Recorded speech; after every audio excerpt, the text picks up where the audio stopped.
göy senindir, her zerre seni yanar. Eşkinle bu kalbim şam kimi sessiz yanar. Mən aciz bir qulam, günahım hədsiz saysız. Sen ise rəhmansan, dəryasan ucu bucaqsız. Darıxanda ruhum, sen yetdin imdadıma, rəhmətinlə qaldım, yetişdin fəryadıma.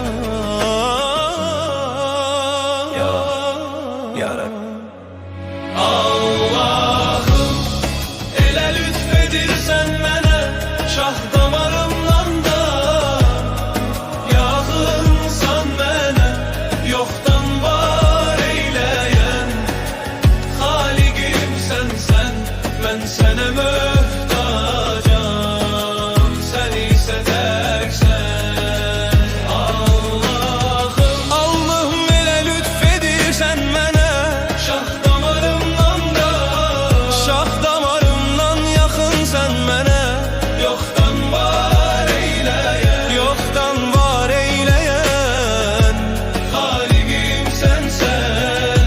sənə möhtacam, sən isə təksən.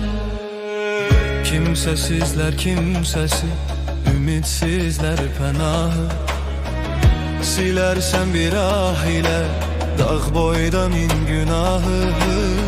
Sən əlqəni, sən Rəbbim, aləmlər sənə möhtac. Tək sənin qapında taparam dərdimə əlac. Karanlık gecemde sen mənə nursan, kalbimin taxtında tek sen durursan. Baxmaram özgeye qapın durarken, sen mənə yetersen, sen mənə yarsan.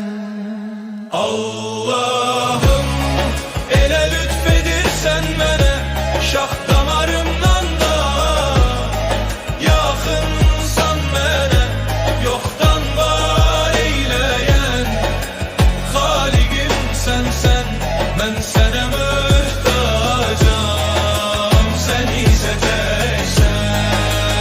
Allah'ım,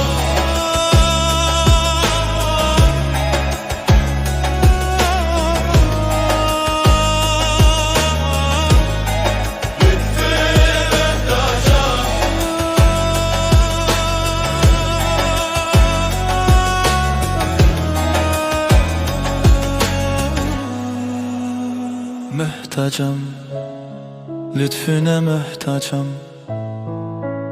Ya